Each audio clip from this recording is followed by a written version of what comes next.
जय हिंद। मैं निसार अहमद, आप देख रहे विश्व मानवाधिकार परिषद न्यूज एंड एंटरटेनमेंट। औरंगाबाद घाटी हॉस्पिटल में दवाइयों का चल रहा है गोरख धंधा। घाटी डीन को निलंबित करें, सांसद इम्तियाज जलील साहब का कहना। देखिए ये रिपोर्ट। 2 दिन पहले तमाम अधिकारियों के साथ सब लोक प्रतिनिधियों की मीटिंग हुई थी और इस मीटिंग के अंदर उन्होंने ये सवाल मैंने किया था औरंगाबाद के घाटी हॉस्पिटल के डीन के साथ कि हमको समझ में आता है कि आपके पास वेंटिलेटर्स की कमी हो सकती है, ऑक्सीजन की कमी हो सकती है, लेकिन क्या रेगुलर मेडिसिन जो है जो दूसरे पेशेंट्स को देने चाहिए वो है? तो उन्होंने कहा था कि हमारे पास मेडिसिन अवेलेबल है। तब उसी वक्त मैंने उनको मैडम को एक एग्जाम्पल दिया था। मैंने कहा था कि एक पेशेंट है मुंडे नाम, ऋतुजा मुंडे नाम की, जो गंगाखेड़ से ताल्लुक रखती है, गरीब घर से है, उसकी डिलीवरी घाटी के अंदर हुई। आपके घाटी हॉस्पिटल के अंदर वो एडमिट है, लेकिन एडमिट होने के बावजूद आप कह रहे हैं कि मेडिसिन हम सब पेशेंट्स को दे रहे हैं, लेकिन वो पेशेंट को कहा गया है कि 5 दिन की पूरी मेडिसिन आपको लाना है करके। मैंने उसका पूरा डॉक्यूमेंट चेक किया, मैंने पूरे डॉक्टर ने जो चिट्ठियां लिखकर दी वो पूरे चेक किया, तो एक भी मेडिसिन है तो घाटी हॉस्पिटल की तरफ से नहीं, बल्कि face mask, sanitiser, sanitary pads हो जाए या ग्लव्स हो जाए, ये तक पेशेंट से मंगाया गया। अब घाटी के अंदर जाने वाले सब गरीब पेशेंट हो गए हैं, अगर उनको इस तरह से लूट किया जा रहा है। जैसे ही एडमिट हुई तो कहा गया कि आपको ब्लड लेकर आना है। अब जो बंदा उसका पति था उसको ये था कि घाटी के ब्लड बैंक से उसको ब्लड मिलेगा, तो नहीं, वहाँ पे अधिकारियों ने किसी को फोन किया तो एक एजेंट वहाँ पर आया किसी ब्लड बैंक का, और वो एजेंट उसको रात को रात लेके गया और 2900 रुपये के ब्लड है तो वहाँ पर उसको दिया गया। 5 दिन के अंदर तकरीबन 8000 रुपये का खर्चा ये लड़के का वहां पर उस घाटी हॉस्पिटल के अंदर सिर्फ एक डिलीवरी के केस के लिए हुआ है। आज जब उसको डिस्चार्ज किया जा रहा था तो उसको फिर दवाइयां लिखकर दी गई कि ये लेकर आओ करके। वो लेकर आया, 400 रुपये की दवाइयां लेकर आई, तो वो नर्स ने रख ली और ये कहा कि नहीं, ये पेशेंट को नहीं देना है, ये हमको हॉस्पिटल के रिकॉर्ड के लिए मेंटेन करना पड़ता है करके। तो वो दवाइयां खुद अपने पास रख ली। तो मैं ये समझकर चलता हूं कि घाटी हॉस्पिटल के अंदर इस तरह का एक गोरख धंधा चल रहा है। वहां पे अगर डीन है और डीन की नाक के नीचे अगर ये काम चल रहा है तो मैं इसके लिए पूरी तरह से डॉक्टर कन्नन येड़ीकर जो घाटी हॉस्पिटल के डीन है उनको दोषी मानता हूं और सरकार से अनुरोध करता हूं, इस तरह के गरीबों की लूट अगर हो रही है तो डीन के खिलाफ एक्शन लेना चाहिए, उनको सस्पेंड करना चाहिए। अगर इंक्वायरी निकलेगी तो आपको पता चलेगा कि मैटरनिटी वार्ड के अंदर हर पेशेंट को यही कहा जा रहा है कि आप बाहर से लेकर आओ। प्राइवेट हॉस्पिटल में अगर कोई पेशेंट गया तो वो ला सकता है, उसके पास पैसे की ताकत है, लेकिन गरीब आदमी जिसके पास पैसे नहीं होते हैं वो घाटी में जाता है। और अगर घाटी में इस तरह की लूट हो रही है और सरकार और पूरे अधिकारी खामोश है तो कहीं ना कहीं इस लूट के अंदर वो भी शामिल है। मेरा ये कहना है। महात्मा फुले योजना के तहत अभी तक कितने लोगों को लाभ मिला है और ये योजना क्यों लागू नहीं हुई है? देखिए, 2 दिन पहले जब मुख्यमंत्री साहब के साथ वीसी हुई वीडियो कॉन्फ्रेंसिंग तो उसमें तकरीबन 6 सेक्रेटरीज मौजूद थे।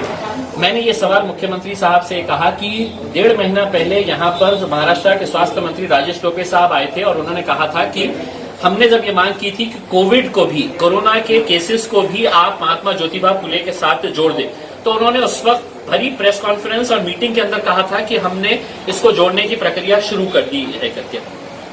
वीडियो कॉन्फ्रेंसिंग के अंदर जब मैंने ये मुद्दा उठाया और मुख्यमंत्री साहब से कहा कि साहब ये क्यों नहीं किया गया है, 1.5 महीना पहले आपकी ही सरकार का मंत्री आकर ये कहता है, तो सेक्रेटरी ने एक बात कहना शुरू कहा। उन्होंने कहा कि नहीं, हम औरंगाबाद के अंदर हमने इसको इंक्लूड कर दिया है, इसका इस तरह का पैकेज तैयार किया गया है। मैंने बीच में रोका उनको और कहा कि मुख्यमंत्री साहब ये आपको मिसलीड कर रहे हैं या आपको गलत इंफॉर्मेशन दे रहे हैं। 1 रुपये का भी फायदा किसी पेशेंट को, कोरोना के पेशेंट को इस स्कीम के अंदर नहीं हुआ है करके आप चाहे तो अधिकारियों से पूछ लो।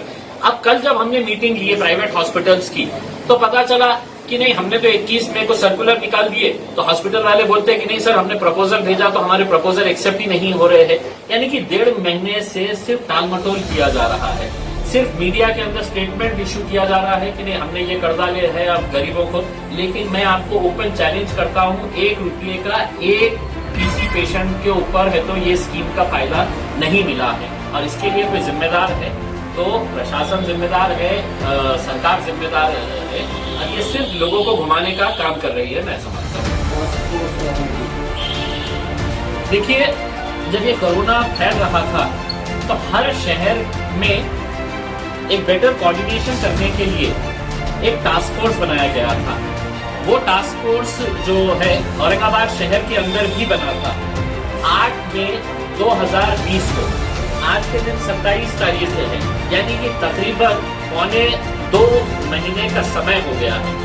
पौने 2 महीने के अंदर ये टास्क फोर्स के अंदर घाटी हॉस्पिटल के डीन अध्यक्ष, महानगर पालिका के हेल्थ ऑफिसर, सेक्रेटरी और बाकी तमाम प्राइवेट हॉस्पिटल्स के जो सीनियर मोस्ट डॉक्टर्स हैं, वो लोगों को इस टास्क फोर्स के अंदर, आप लोगों को हैरानी होगी ये सुनकर कि सिर्फ एक कागजी खानापूर्ति की गई थी कि एक टास्क फोर्स तैयार किया गया है। पौने 2 महीने के अंदर ये टास्क फोर्स की एक भी मीटिंग औरंगाबाद के अंदर नहीं ली गई हुई है।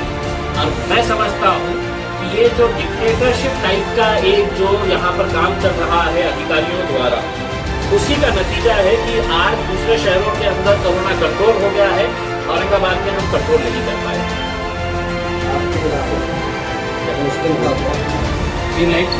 हाँ देखिए, मतलब कल का मीटिंग हो रही थी तो एक तो डीसीपी को डिविजनल कमिश्नर जो सुनील केंद्रेकर साहब है, उन्होंने कहा कि अगर कहीं पर भी पॉजिटिव केस निकलता है तुमने पुलिस को लेके जाना और पुलिस को लेके जाके वहां पे स्वैब टेस्ट कराना। मैं कहा कि नहीं सर, पुलिस का इसके अंदर कम से कम रोल होना चाहिए। अगर कोई विरोध करता है तो आप वहां के एनजीओस को बोलिए, वहां के लोकल डॉक्टर्स को इन्वॉल्व करिएगा, और कुछ नहीं तो हमें बताइएगा, हम जाके करेंगे करके उसमें। तो बातों बातों में उन्होंने ये कहा कि तुमच्या एरियामध्ये हे चाललेलं आहे। मुझे ये डिविजनल कमिश्नर से ये पूछना है कि तुमचा एरिया म्हणजे काय? मी औरंगाबाद जिल्ह्याचा खासदार आहे, मैं औरंगाबाद जिले का खासदार हूँ, किसी एक जात, एक धर्म और एक मजहब का नहीं है। इस तरह की अगर मानसिकता रखिए, अगर कोई कमिश्नर अगर अपने एमपी को ये कहता है कि तुम्हारे एरिया के अंदर हमको तुम्हारी मदद लगेगी, तो क्या मैं किसी दूसरे एरिया में नहीं गया हूँ? मैं बजाज नगर में नहीं गया हूँ, मैं जय भवानी नगर में नहीं गया हूँ, शिवाजी नगर में नहीं गया हूँ, मुकुंदवाड़ी संजय नगर में नहीं गया हूँ। लेकिन ये इस तरह की बात करना, मेरे हिसाब से मैं कड़ी निंदा करता हूँ इस तरह के स्टेटमेंट्स की। लॉकडाउन के पक्ष के अंदर कितने लोग हैं, कितने नहीं है, इसके बारे में अभी जो इमीडिएट जो स्टेप्स हमने लिए हैं, अगर उसके अंदर अगर कुछ और बातें निकलकर सामने आती है तो दोबारा बैठेंगे और उसके ऊपर चर्चा करेंगे। लेकिन मैं नहीं समझता हूं कि lockdown is now the solution. 3 महीने हो गए हैं, हमने लॉकडाउन सब करके देख लिए हैं। अब ये अपनी गलती छुपाने के लिए फिर जनता को है तो किस तरह से हम लोग है तो एक मर्तबा अंदर कैद करे करके, ये कहीं ना कहीं इनके एडमिनिस्ट्रेशन के लैप्सेस थे, जिसकी वजह से लोगों को खामियाजा भुगतना पड़ा है। अब ये अपनी गलतियां छुपाने के लिए फिर पब्लिक को बोलेंगे कि नहीं हम लॉकडाउन करेंगे, पुलिस का डंडा चलाएंगे, ये करेंगे, तो अब ये सब चीजें चलने वाली है। क्या आपसी कोऑर्डिनेशन की कमी रही? देखिए, यकीनन शुरुआत से ही ये बात समझ में आ रही है, और अब यहाँ तक बात आ गई है कि Aurangabad bench of Bombay high court को स्व मोटो इसके ऊपर प्रशासन को सवाल करना पड़ा है कि अगर कोऑर्डिनेशन अगर नहीं रहा, तो हाईकोर्ट ने है तो नोट किया है ये चीज को, तो जो बात मैं आप कह रहे थे वो हाईकोर्ट भी अगर नोट कर रहा है तो बहुत ही एक दुर्भाग्यपूर्ण बात है कि यहाँ पर इस तरह की situation, lack of coordination between officers and lack of coordination, जो एक समन्वय होना चाहिए अधिकारियों और लोक प्रतिनिधियों के बीच में। लोक प्रतिनिधियों को तो यहाँ के अधिकारियों ने बोले कि नहीं, इनकी तो कोई लायकी नहीं है, हम जो बोल रहे हैं बस वही फाइनल है।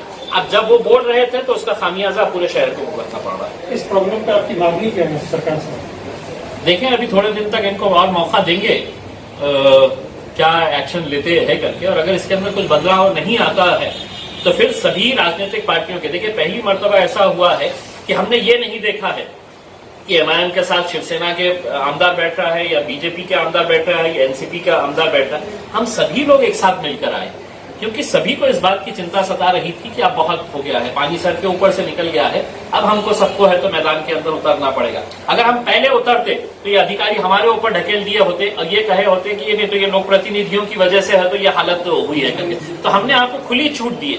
और वो खुली छूट के बाद भी अगर रिजल्ट नहीं निकला है तो मजबूरन हमको आना पड़ा।